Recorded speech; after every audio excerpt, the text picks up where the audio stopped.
ari skit mwana wenye zvokutamtakura mudumbu like you said kuti tiri vana baba Jaden tiri vanhu vakuru tiri vana mai Alan tiri vanhu vakuru. I think zvinganyanya kunetsa. What I'm going to do is kuti ndakutolonja birth certificate launch kuitira kuti Zimbabwe inyatsohwisisa. Saka ndichakuzivisai date nenguva nevhiki. Madzimai havasi kuita kana chunhu kubva zvavapuwa mukombe. That's exactly what I'm trying to say, Sparks. Ndo wakutotanga kuda kutobrowa malines izvozvi. Saka I don't think kuti she deserves that crown. 21 December I think ndofanirwa kupuwa madzimai ngavasati vatanidze nevamwe vanhu, you know, kaona vamweni votaura kuti well done makoti makaipa, what is it that you need and munopaona, which is very good. General sutsu ndakatoshamisika ndakutopiwa as a surprise kuti general tati muchichena then vandaziva kuti machena because kana vamwene vangoti yes munobvunza yaya anozoti kana ndisati ndadai so it's not gonna happen. Then dzangu inini dzinonetsa because ukangopa vanhu vakutotanga kunotaura zvavanoda ukavati I'm married obvanzi ndikuda iwewe chete. Saka I'm not giving out my numbers. Ndaneti ndakatochinja line. Vanhu vanenge vachida kuti daughter step father vaAllen.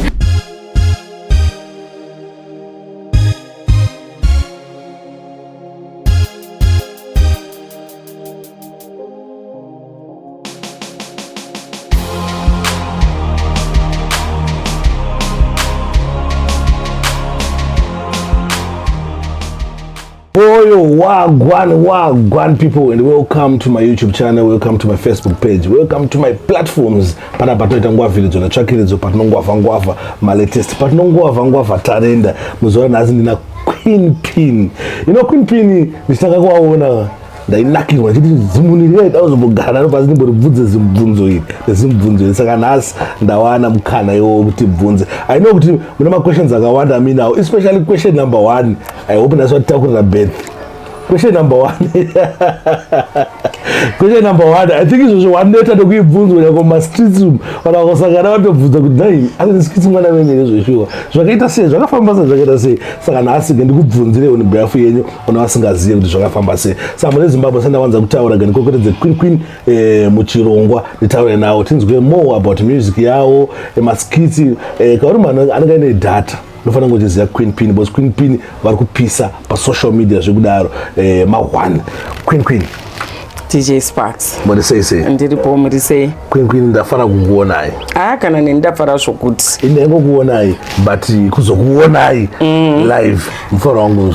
Hakuna wasingaoni mumwe. Nokuti rwendo rwenyu rurefu muri pamhepo muchionekwa navanhu vose. Kana iti tichadamwa were. Smart makaturovera na. 5 star winner. 4 asina kuti nditenderere. Mvunzo watinawo ndekuti amana tiri vanhu vakuru. Yes. Tozana baba Jaden tasiya vana ndizvozvo chokwadi.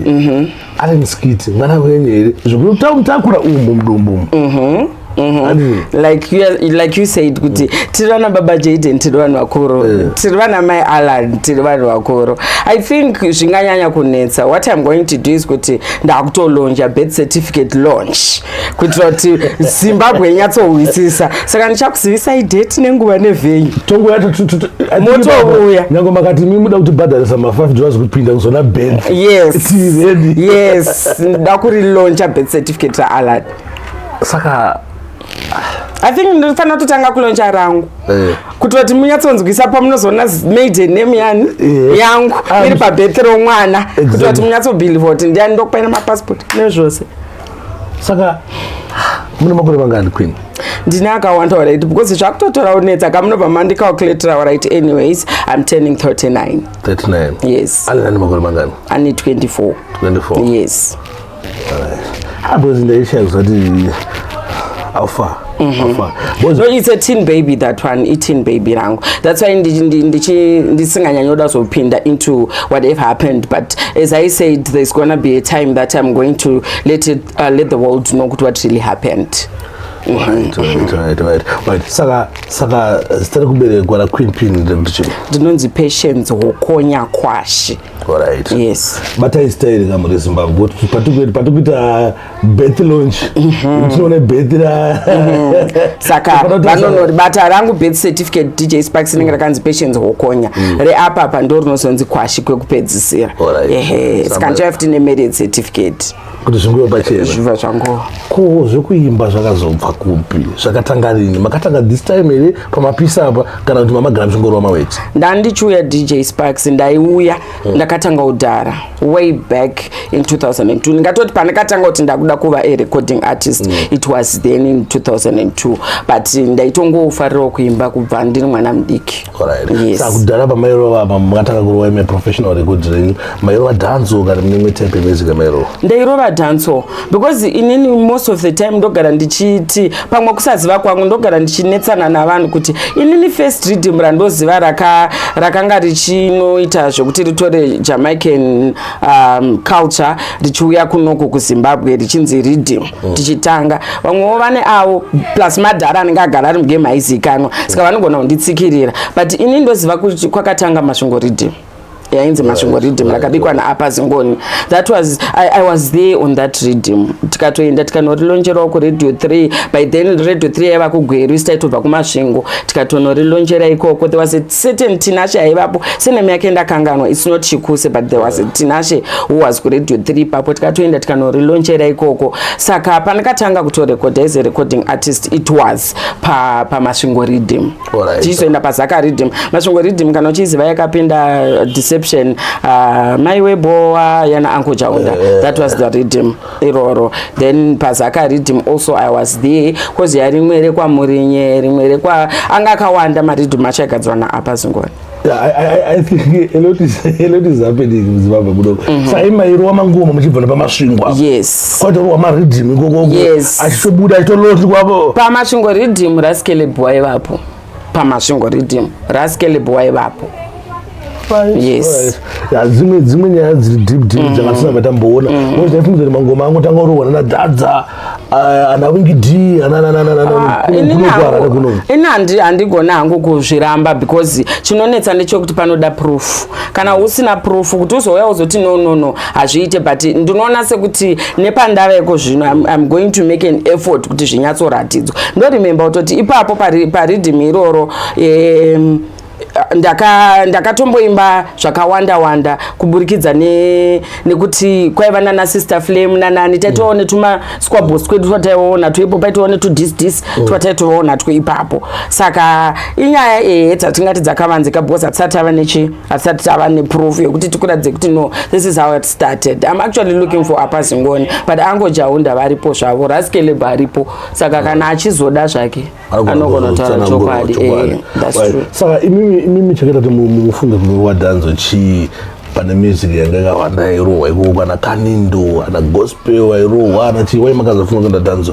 A lot of people even vekumba kwedu they ask me kuti how come wakazoda kuita dance kwai your mother used to like of course mai vangu vaizoridza vana Jimmy Cliff nana Buju Bando nanani but vainyanyoridzana Chimbetu Matavire Masha munhu mumwe and all stuff but and also being two girls vana vamai vangu zvaiitika ndezvokuti kana wangozvarwa uine chibit mumusoro paunongonzi choose what you want you tend to choose zviri mumusoro mako. Inini ndaizoti ndikanzwa kana buy out I would go crazy ndati no I want to sing like that but nekuti mai vangu vaida Buju Banton ndozvinhu zvairamba zvichiklika musoro mangu kuti I want to make my mother proud since pamwe chikoro chogona kundirambira asi ndikaimba inini ndonoita saSister Flame ndoita saLady So ndoita zvinhu zvinenge zvikuexcita ende uye dishi rati changobuya ipapo saka taiti tikandobata kuchannel O kudai toona vana Maka Diamond vanani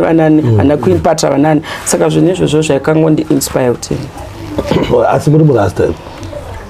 Ndiri murasta. It's just that handina malogs angu right now ndakakata due to some health problems ndanda kuremerwa anga akura saka mutsipa wangu wanga kurwadza but ukatotarisa paFacebook pangu unotoona kutoti murasta akakwana kubva kumacolors red gold and green. murezimbabwe ndoda tichita panapa timonzwe queen vachimborova kachi kanhamba tichitaura dzimwe nyaya maquestions aperi tinawo hobho matimborova kanhamba timbonzwa kuti queen vanonyatsorova sei. Okay. Ndidi mdijai Chicken pin, or them ranting, kiddo bang rantings me over the bar when it comes to ratings. 5-star general in a them rankings. Me made a them. She 5-star general, chekumangoma. She 5-star general in a the camo. She 5-star general, they call me bison. She 5-star general, me bad and blazing. No. Pull on that tune mad. Chicken pin, didn't look at me, listen, and I'm mining. Alright then, listen.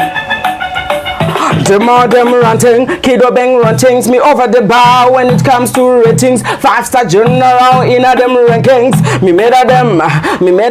She 5-star general, chekumangoma. She 5-star general in a the camo. She 5-star general, they call me bison. 5-star general, me bad and blazing. She 5-star general, chekumangoma. She 5-star general in a the camo. She 5-star general, they call me Listen now, listen to this. Okay, in a melish, let me take you a gang, me ear little puppy, just backing. You clashing with the giant, it ain't no backing. You clashing with the giant, oops, you ain't moving. Back out, Betty. Okay, stop. The former was Queen Vashorova number. This is a big tune, trust me. So why most of my song they wanna kupapela to clash, people were saying they already patwa my rover. Why patwa? Chinoitika ndechekuti inspiration yangu ine Jamaica vanotaura patwa iyo yatoti patwa ndakambowa ichipatwa izameno but iyo ndo yavanotaura saka kana ukainspire neizvozvo the thing that you do is kuti unotoda kutofollowa exactly right. Tichiri pamusic ipopapo mune zvamukutirongeravo here like mukurongera album masingles mune maalbum makamboita before here so that uchatika kuti kana uchinge uchisimuka kana usati wakukuziya wawanogona kuiginowa imwe music yatika mashure but music iyo inenge iri good. Okay. So pane maalbum makamboita before kana masingles mune kutirongera chii panyaya dzemusic? Okay, nekuti taifungidzira chete ora ndaifungidzira chete kuti kurira kuredio nekuva neexposure ndo kunoita kuti munhu udeserve kuva nealbum. I just collected a bag of songs. Whole ngati tunes dzakawanda kudai ndine marecordings hobo from Chill Spot, iMusic, Planet 6, kwa DKT, kwakawanda kwana Jeezy. Ndakanga ndichingova nawo mangoma iwawo handambozobvira ndaita chi an album. I would just say no, ndozoita album kanda kupisa. It was because ipapo futi I didn't have management. I just had a partner in my music and I rana naye yainzi fire count kuanonzi Tidsman. So taingoti aiwa kana tapinda maybe izo dzacho ndozotozotora tozoita ma albums but unozoona futi watopinda kwacho kuti ano unofana kutonyora because you have to move with the times. Alright. But an EP is coming. It is coming. 8 December. Yes, manager varikumanya vachiona kuti todini but that man is always on my case kuti tingatikasire kudi kuita. Alright. Ko ma videos amukutiongera. Already pa YouTube channel pangu pane ma visuals andakakanda manje ipapa emangoma ndakaimba manje and also pa EP pangu ipapo rinenge riri accompanied by visuals. Right. Saka vanhu vakukutora ise because you know danzo vanazhinji vataiziva danzo kana maage madiki vapfana but now I know kuti mune history kuti makatanga maybe kudhara but now pamazoita paspotlight vanhu vakuzvitambirawo sei like maybe veugama vakuzvitora sei vachiona muchinorova marecords muchibuda padjsparks muchirova patwa idzeko vanonga vachiti chii? Alright, I suffered backlash before.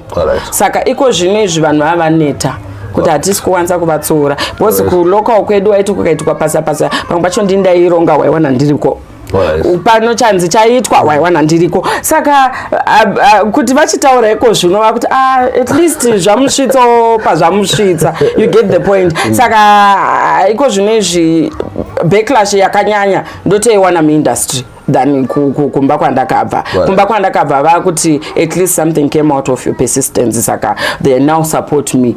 You know, kaona vamweni votaura kuti well done makoti makaipa what is it that you need anditi munopaona which is very good.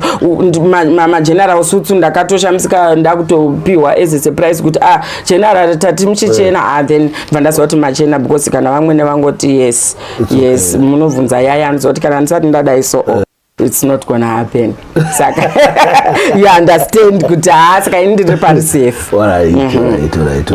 Ko iye Allen Skits anozvitoro sei achizoona mamuza bozi pane pamwe pekuti munhu anonga achirova mangoma andira achirova mangoma awo achita anokuti mamuza anobva muzika kuruva andira but mamuza zvizvo vakupisa you know internet atinayo iri toxic yes. zvavanoda zvavanoda vamwe mahaters vamwe vanosapota vamwe vandasei vamwe vanotokomenda kuti queen pin ndodovada sa iye semwana ari kuzvitoro sei nezvizviitika bos right now nekupisa kwamakuita aripotange kutaura kumashure aizvitora sei before any fame. No, before fame my son would always look at me writing in my books ndichiridza zviri loud ndichinzwa mama instruments achinditi but momzi ko madi kuchinyatso kumbobuda out of your shell expose yourself out there because talent renyu iri rikaririre kunze uku kune vasikana vari kuimba I understand but are you the teacher mama madi kusumuka madini manyatsodzifambira nyaya dzacho saka ende ingoti alright it's fine ndichaenda saka pakazotanga kuregister kwaCup Clash zvikanzi mama ndoku why every time malyrics enyu muchidhisa this is your time ndikati ndonodini ndonopatugwa kwakati bodo ndikati alright kana uchida kuti ndiende kuCup Clash Alan imba 4 lines chete dze1 song yangu akati chete ndobva enda ndobva asvika ndobva anobaya favorite rhythm rangu uyu ndobva imba 8 lines dzake zvikanzi saka ndadini ndawina saka imimi ndakukupai mari yefuel muende kupi ikoko kuCity Sports munopedza masports handikwanisi kuenda nemi because we all know kuti Alan akangomira apa street yese yatodi akati handichakwanisi kuenda nemi mama but ndikuda kuti muite sei muende ndichikufonerai all the way tasvika kuya kuCity Sports ndikati zvisquid and that day ndo rakauya vanchichi and we all know kuti vanchichi anga aripo pasocial media nechekudhara and vanhu vaimuda malikes nechi zvese and we atrake munoriziva ndikati zvino nhasi ndochidini ndochiita sei and then vandamuudza ndikati Alan wanga waisako fiwo mwanangu but andioni sezvinoita zvakanaka indakudi ndapinda murima zvikanzi haiwa kana muchida kutiwirira itai because we had a bet saka ini ndokuchizoshingirira ndokudini paya ndokupinda ndakatosvika ndikatonzi ndakatovhunzwa fandanaka nditi your face is familiar but I don't remember ndokuzira kupinga ndakatomborekota uchisport zvakanyanya but kungoti time ndobva azonditi saka maita zingati andoya kuzodzidzisa vana vadansa because havasi kunyatsondiitira zvakanaka ndikabadza radio ndikunzwa marara ndikabadza radio ndikunzwa saka I want them to know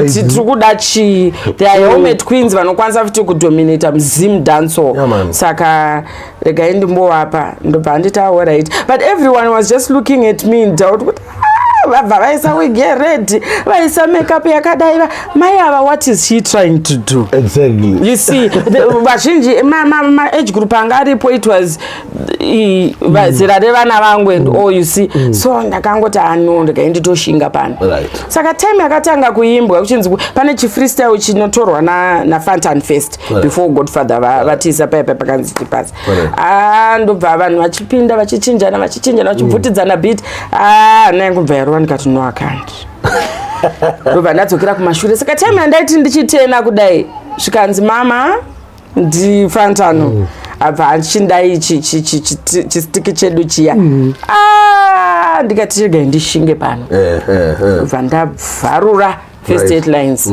vanhu vakati no man ngavatangidze mai vavanota sevakakrema ndobva ndanorova futi different lines. It was mad. I tell you, everybody went crazy. Ndo pazvakatangira ipapo. Muzati upenyu unoda someone kusimbisa. Yes. Fara singaite kuti Alan anosimbisa mama endai. Yes. Endai ipapo. Yes. Plus inini ndazofarira art, you know, kuata kuvanisina musoro. Yes. Kuart. Ndakafarira weave. Ndichitanga kuona. Ndozvinhu zvakaita kuti inini nditi no ndofana kutogugula munhu wekayo. Because inini ndobelieve kuti nyange zvakanzi kune munhu ari kupisa kuchitungwiza. Inini ndomupa time yekuti ndimuone ndimuzive. Kuti even akazoputika akazatoziva information yake more. Saka ndakaona weave, ndakaona makeup, ndakati art irapa kai. Itori art yekuti tobve panapa takutoziva munhu. Saka tifana sei tunoona munhu yeye kuti anombeta nezvechito patakaenda go through your page. No, as inini ndambokona ipa maskits. But nase yacho krema ndikomaizemetse yacho because vanhu vakawanda vakavhiringika kuti wig, but it took time kuti vanhu vanzwisise kuti ndimai Alan vari muwig, because ndakanosvika ndichizvintoizoona nezita rangu remangoma. Saka vanhu kuti vachizozvibatanidza vanhu vakatambura because vavongovhunzana, asi ndichizobva ipapo town yese nanonzi mai Alan Queen Pin ndimere ndichingodavira. But at the end of the day kana wanyatsoda chinhu unotora art yacho yese, culture yacho yese, then you put it into play. It's not difficult for a person to realize that no munhu anofana achiziva zvaari kuita. Yeah man.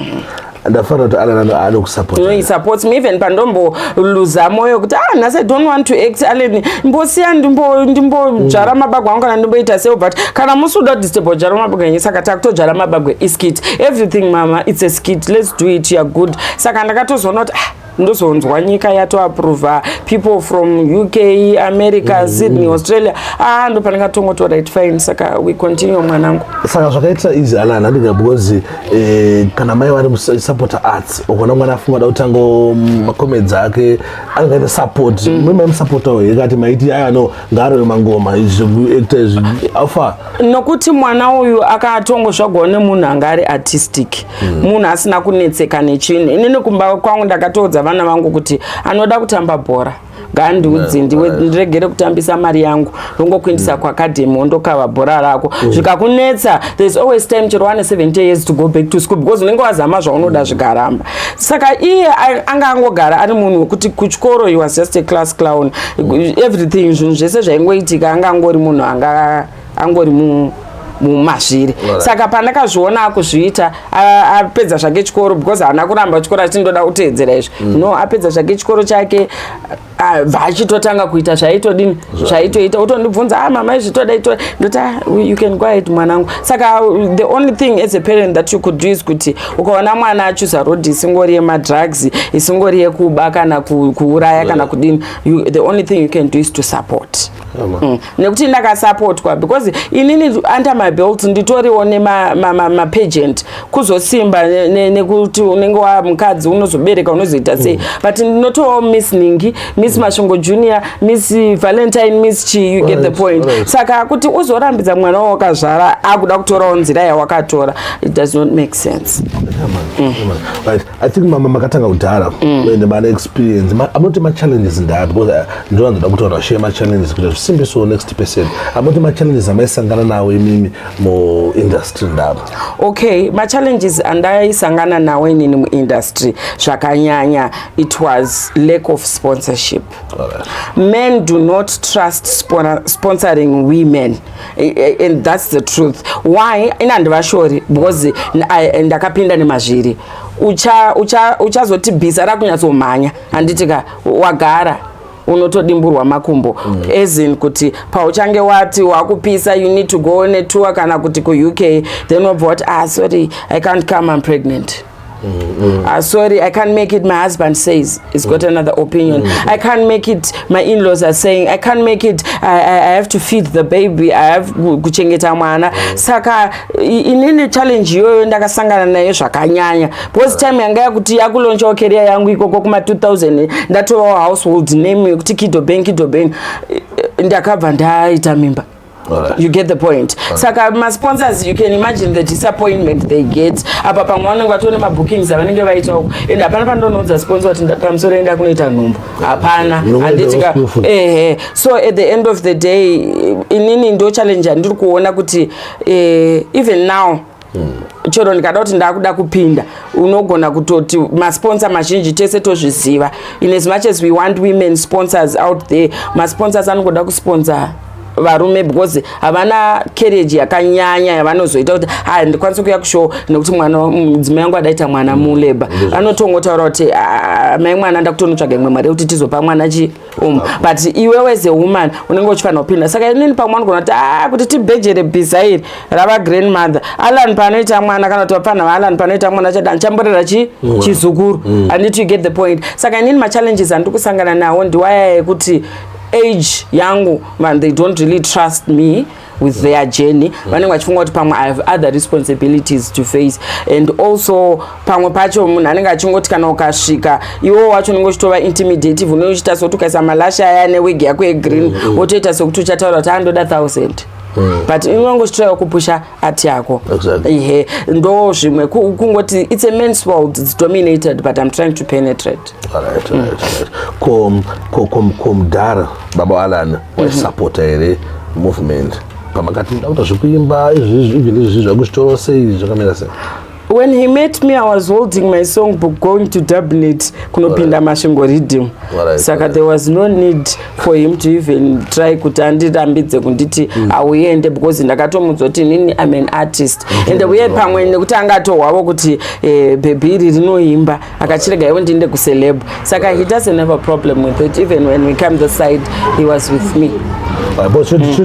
Ndona kuti aminoti vangwana zozviendera seba naona kuti asikana vazhinji ndika vanenge vachirova maworks ende varume vacho vanoda futi mabhebhi anenge ari maceleb, but the problem inozotanga pakuti paanomutora iye avake akumpersonalize. Yes, haachatofile safe kuti anzwe kuti maenda kuchinhoi kana maenda kwa djsparks kuita interview akufunga kuti amene maende vavo zvakuitwa.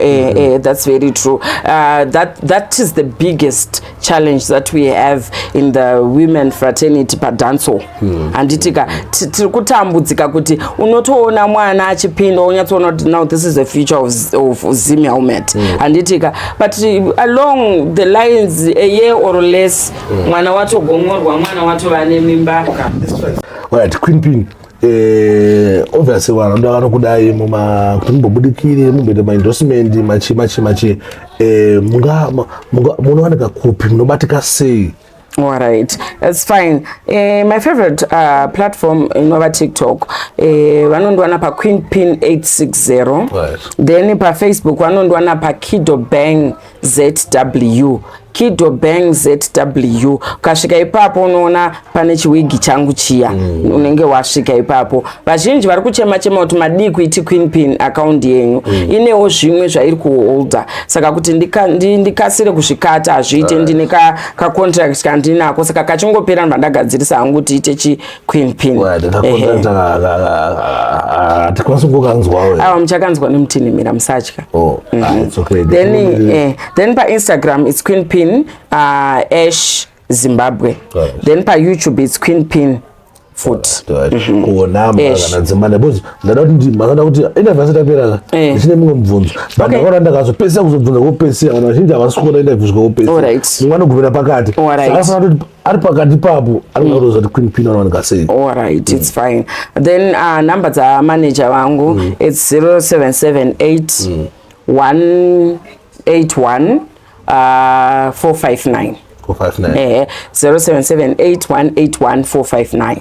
Then dzangu inini dzinonetsa because ukangopa vanhu vakutotanga kuyonotaura zvavanoda ukavati I'm married of once ndikuda iwewe chete. Saka I'm not giving out my numbers. Vanopedzera ndambosangana nazvo ndaneti ndakatochinja line. Vanhu vanenge vachida kuti dauta stepfather vaAllen vanoona paya patinoti tichinetsa nomwana wangu kuti stepfather vakati haiwa chirega titore opportunity varitoona vakuzogadzirisa home madness. Saka vanopedzera nana manager. Andaseka. Mageta is problem ndeji. Unongoona mwazala wacho Sparks. Utoshota saka uyanoda kuibaba nala ni achitova mwana wala what is happening. Saka vanopedzerana namanager. Mauti nyimisa namba manje. Anyway, ndapabata. This is my Sara. This is such kind one. My favorite day. And one. And imagine I see chitungiza mbale nechi. Tinaona chapa mashingo. Tinaona chapa gweru. Zvakamira sei? Are you ready? Ready me are ready. Ever ready. Uno ready. Ndongova chibatiri chiya chekudhara chainzi ever ready. Right. Yeah, nditori ready zvokuti inini ndachitoona sokuti musi wa 21 December promoters dai vangotipo cage match inini nomusikana une chigaba sofa because royalty doesn't run in a blood. Right. The real queen is here. Zvakatora chigaba nanhasi. We can't even hear any single song in the streets. Right. And the way she's failing to bring the women fraternity together. Arikungoganza unotomuona chero zvaatanga arikuita makolabo navarume, meaning kuti pamwe that's why she got to the platform is to work with men but not women. We believe kuti when you take a leadership for a certain gender, you lead that gender. Right. Saka the queen is here. I think nakambo accept kuti zvakaitika mupe zvenyu mukombe mwana no deserve, but she's leading she's letting the gender down, she's letting the queens down. Atina kana one collaborator tamuona achita naro ne mwana musikana kana one. She's just busy flying on the high horse achikangamwa kuti kune vakadzi vada kusumudzwa na queen. She's on the limelight. This is her chance kuti atorowo vamwe vakadzi avaiso limelight. She doesn't do that. Isusu mapopers tiri kutoronga tuma movement kuti vakadzi toita sei kuti tikunde mu music. So I think she doesn't deserve that crown as the queen. So I'm 21 ndoda musoro wake. I think data topiwa iri cage match, and in that cage match whoever has got a microphone iri kuprojector inonzi vocal zviri right loser because vanotitinyira kuma voices kuma microphone. Saka inini ndiri kuti toda kutoti dzibalanziswe. Anongoita sekuti voice projection yake yagadzirikwa uko kuti amplifier trophy inotogwa. Chero ini yangu ikanzi yaita zvakanaka microphone trophy anditori, but inini ndiri kuti she doesn't deserve it because she's letting the gender down. Madzimai havasi kuita kana chunhu kubva zvavapuwa mukombe. That's exactly what I'm trying to say, Sparks. Ndo wakutotanga kudotobrowa malines izvozvi. Saka I don't think kuti she deserves that crown. 21 December I think ndofanirwa kupuwa madzimai. Ngavasati vatanidze nevamwe vanhu. I like the courage. Plus inini sport yangu yekupindira mu semi-final kana mu final ndinayo because it was said kuti wose kwavari kuenda kuma provinces vapinda mu top 5 vachatangiro chi pari nani. Saka inini zvangu handina basa nazvo kana vatoramba futi kundipinzira mu semi-final ndotangira kusudden death ikoko. But ndiri kuda kumiririra ma queens aripo because for these 3 months she should have made a move or a shake mu industry yekuratidza kuti a woman atora. Ndosaka gore rino kwakanzi ma queens kwawo ega varume kwavo vega. It's because isusu vakadzi kazhinji kacho itsina wanecha tiri ma cry babies. You get the point. Tineka kuda kuitirwa kana kuti chi, but pavakazotipa chigaro ichi uncle cheapers vakaona kuti no, I think something can come out of the queens. Tikabatsirana nokuti ava vashagwa ava king kuvarume na queen ma prefects vakafana ma head boy yekuti vanofanirwa kubatsira kurana Zimdancehall vanofana kurana mangoma anditi ka vachibatsirana vachisvitsa mareports kuti muri kuona here mukuru tasvika pakati, but madzimai is not doing that. Ari busy chete kungopfeka machena achizvitangiroza achizviti vazomira ndo vaverengira 1 to 10.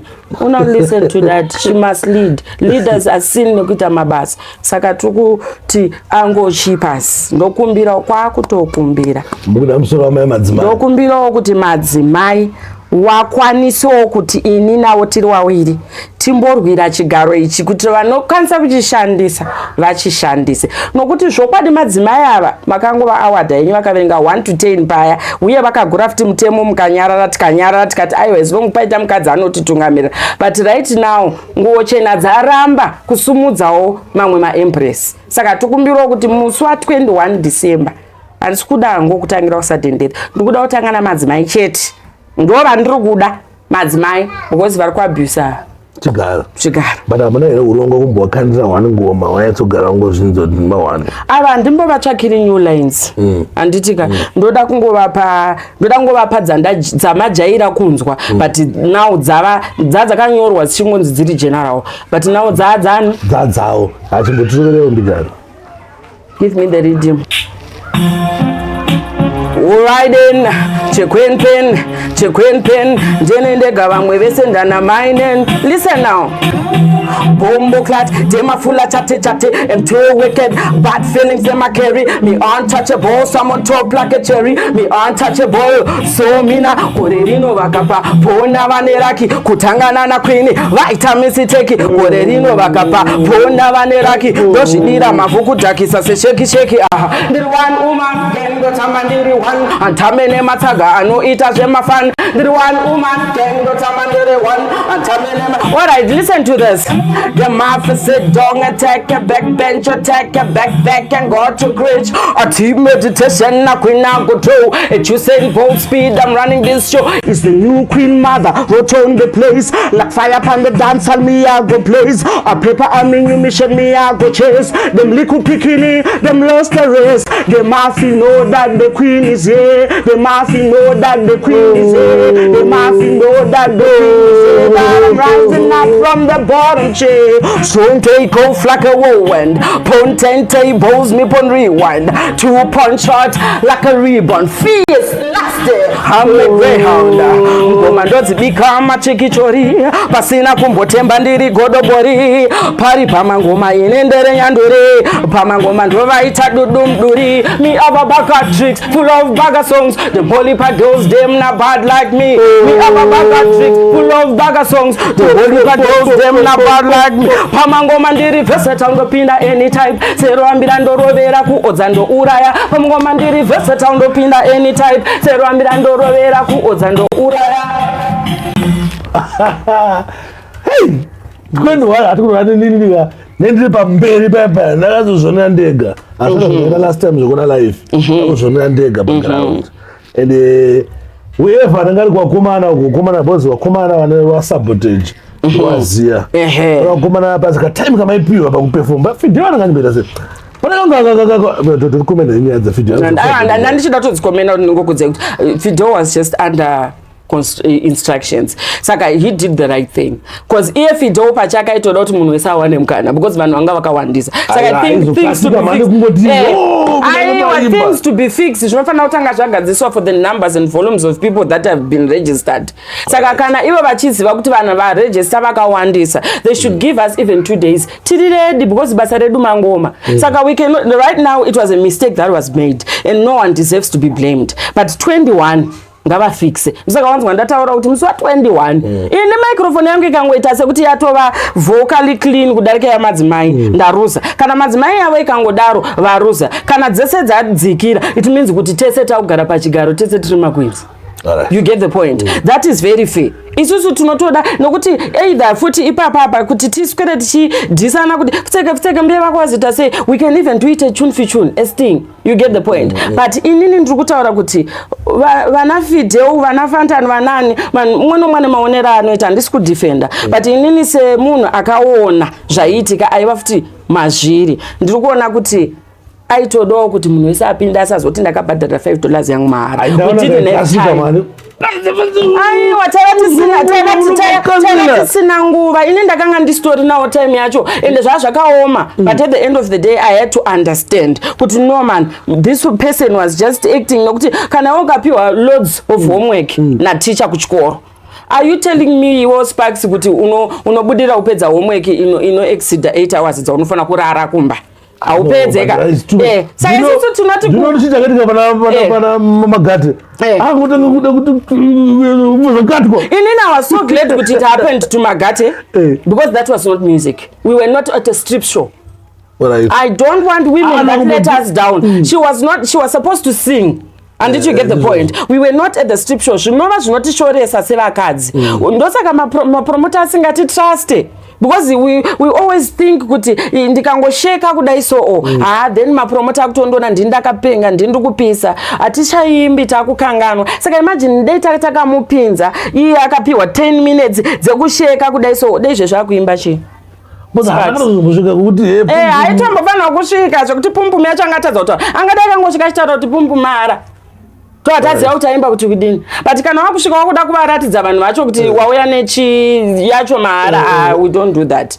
We don't do that. Inini ndiri bita nevana vasiri kuziva kuti music, yes, we take it as an opportunity to get on the limelight, but zvibvunze kuti kana ndakati mahara kana ndakuzonzi uchaita sei iwe uriwo iye hake akazodefenda akati hazvizo zvandiri maworks, but tasa mamwe maworks kuti anokusvitsa kupi handiti izvo cho ukazoda kupfeka hembe ukapinda mumamajor offices uchida kuita major deals kuti tove pumpumara, we cannot put them on our billboard. Havasi kukoshesa career iyi. Vana vari kungofunga kuti career ndeye kutamba nayo. Inini I have my past. Munhu wese hapana asina past. Anditika. But what I'm trying to say is kuti when you have the time to make things right, use that opportunity, utilize it.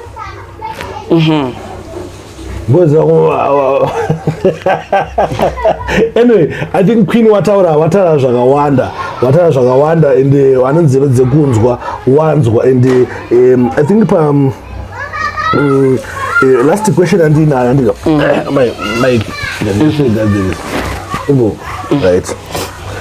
Last question andinayo ndekubvunza kuti yanga ndekubvunza nosaka munhu amukuda chaendiani ndasi zvapachena kuti amukuda chi ndikuda madzimai ndikuda madzimai ende ndodzokorodza futi kuti why ndiri kuda madzimai it is because madzimai vafaila as a queen.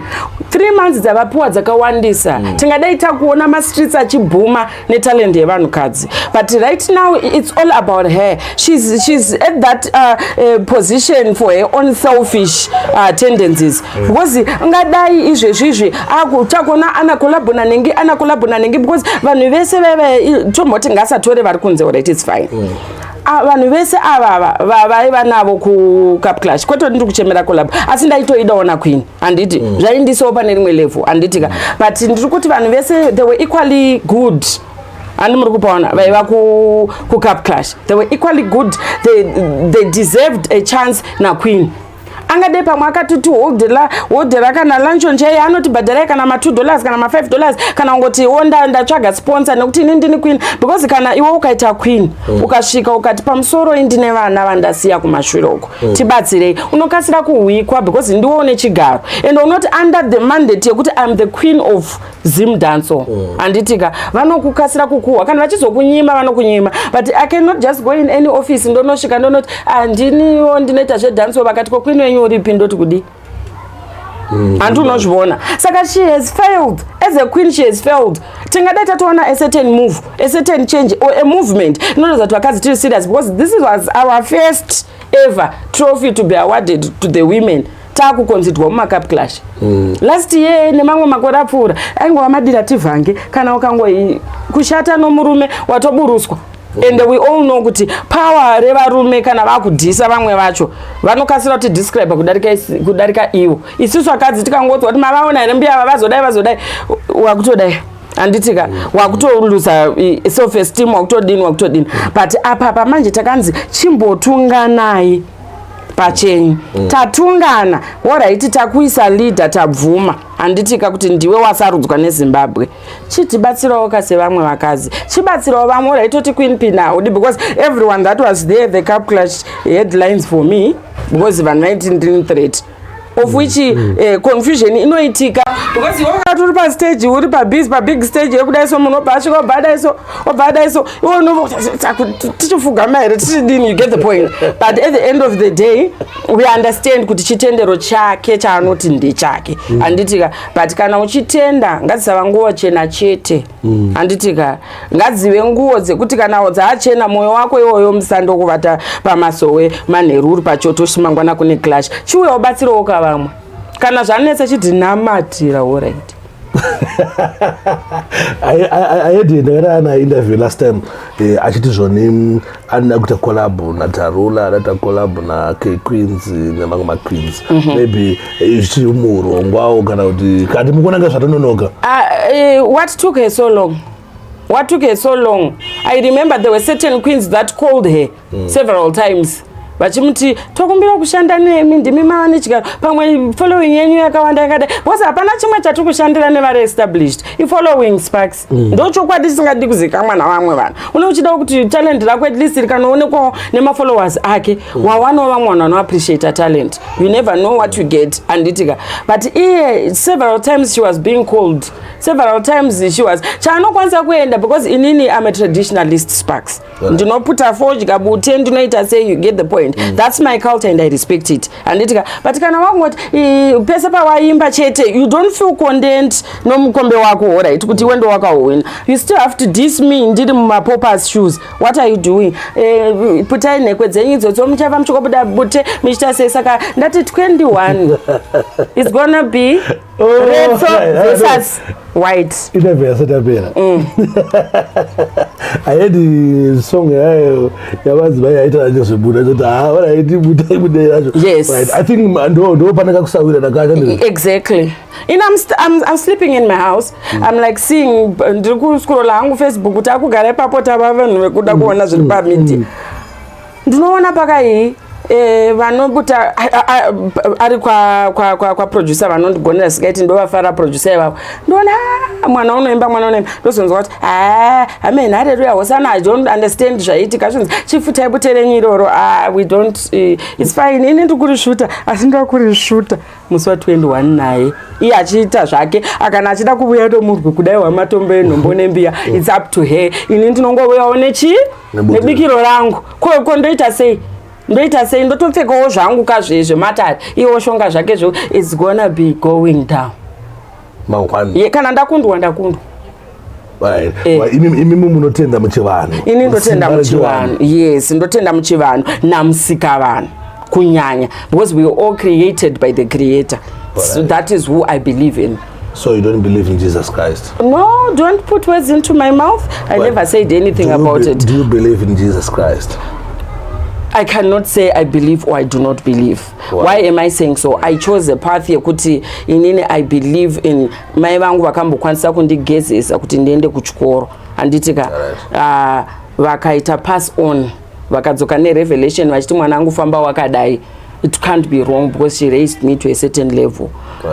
Ndobelieve kuti kana iwo uchida sadza une nzara mumba musina muriwo mai vakagara vari apa ndobelieve kuti mama ndokumbira mududzi rodedi kuti tane nzara kana ndokumbira school fees kana mabhuku angu apera I don't just straight go kuna dedi ndofunga tichitokura waitoza kuti ameno na dedi vako vakauya we knew kuti there is something that goes between the higher power and it can go between ipapo and the lesser power. Saka inini kuti nditi I don't believe in Jesus Christ ndidi kunyepa kuti nditi I don't believe in Jesus Christ kuti nditi ndo believe in Jesus Christ ndidi kunyepa and did you get the point?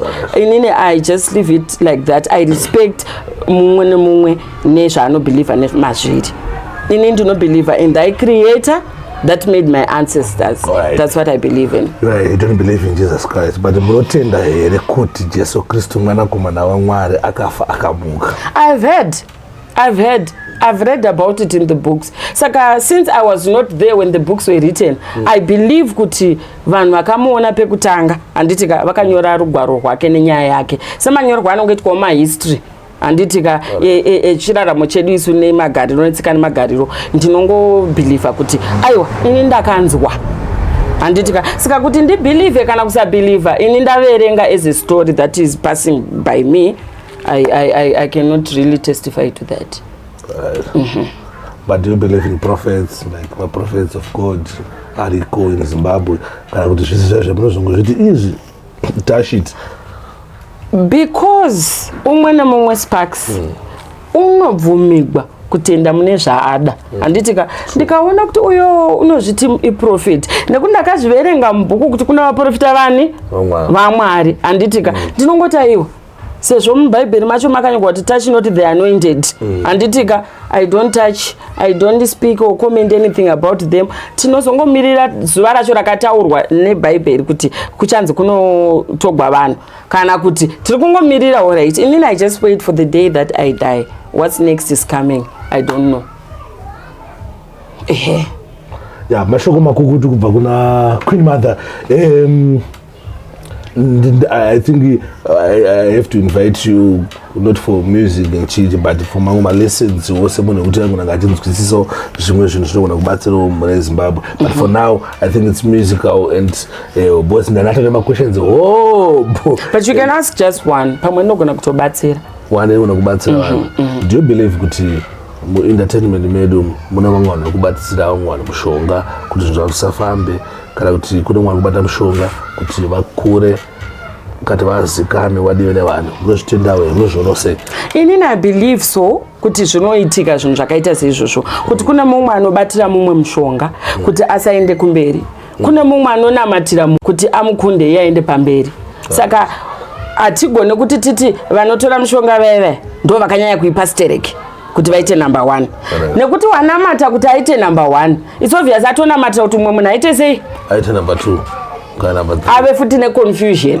Akonewo kuziva kuti zvinomira sei. Ndo zvatataura isusu kuti ini ndinoputa bute rangu.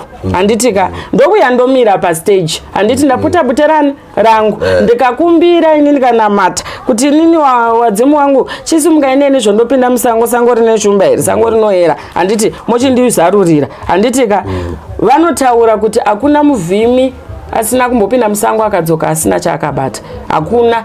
Chero umwe chaiye achitoshanda muofisi anotoudzwa kuti pay haisati yaita achiexpecta at a certain day. And you get the point. The same as iwo madzimai vachikwira pastage vanorova muchinjikwa wavo. Handiti asi kuchechi kwavo hakuveri kubhaibheri anozviziva. Saka it means kuti tine mabeliefs akawanda akasiyana siyana asi mishonga iyi kutobatwa inobatwa. Hakuna usingabati mishonga. Eat dog, it's a dog situation. Wakungoto Mwari chindibatsirai. And you get the point. Musika vanhu taakubuda kana nhasi riri redu tonoriga iri nyati. Mwari ndaakubuda kana nhasi riri zuva rangu ndonowisa hochi champion ndova inini champion. Zvakangofanana nekunamatira kuti munhu ane funeral home woti Mwari bless me. It means kuti kana pasina wafa hana chibasa. Saka it's the same as kuti tsotso dziri kutobatwa Sparks. Kwete shoma. Unotoona kuti hapana papane mapowers that be. Asi wanongosenererawo chidi uchipinda. Ini pamwe ndi munhu akatoya akamirawo pandiri pamwe anoti there's a power that be. Ongosenererawo chidini achipinda. Saka zvinhu zvakaita seizvozvo ini ndinongotaura kuti zvirimo muindustry. Zvakawanda muindustry.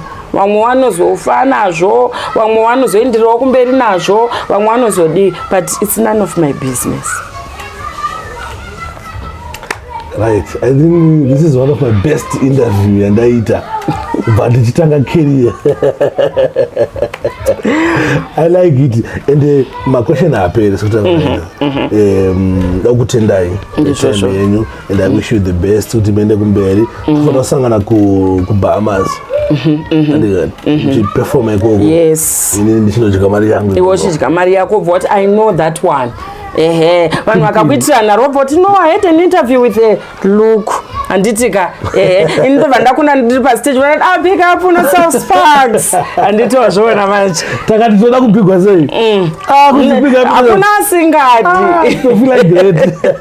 tichimuka totovavara kuti dai tabhigiwa. Exactly. Akutendai time I know kuti mune zvakawanda zvekuita mukutry by all means kupusha career and mamedia akawanda saka ndinonzwawo kudzirwa nonzwawo kufara kana tichiona talent rakadaiwo richiti ndosiya zvandikuita ndimbaona DJ Sparks. Abantu asenituna marefio but my website so in level rehumble nesiyana mandichamisa ona ramandiratidzawo ngari kuitira zvakanaka musika vanhu ngawakuitira zvakanaka ndinogashira simba rechiwanhu rindiitire zvakanaka rindisesekedze.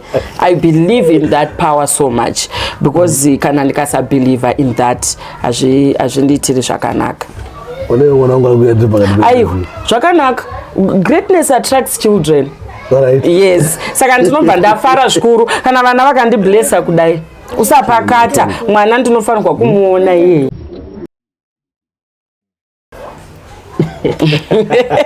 Ende apa ndisikuzopakata. Musapakate. Greatness attracts children. There is light. Ukaona vana vachifila comfortable. Izvozvo vakamira kuona kwachi ndeti vari pabasa. Meno munhu wavainaye. But because I'm a good person. Light bearer. Kuita ubaba wakanaka kuyanzi ndadadora.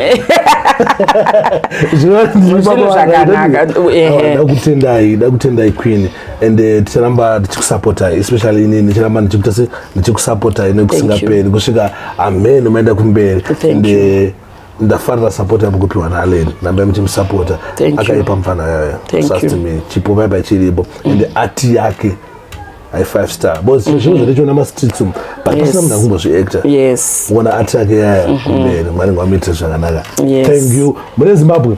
Thanks for watching, thanks for supporting. Vangachitara now ndi Queen Pin nefuma ma-social media yendo zavo vamataura. I think wangosearcha kuti Queen Pin unge pakati mwana ndizoederwa atu but wakasearcha kuti Queen Pin teroro handisina mborinzwa robva rangobuda iroro master unique ekuti ndovanobva angotanga kubuda saka mungono wasupporta and muona music yavo mavideos and everything zvavari kuita ipapo trust me unonditenda kuti ano Sparks nida tisingazivi munhu kubva 2002 pakatanga maworks dai magara muita sei muchizviziva saka don't forget to subscribe, like and share. Thank you.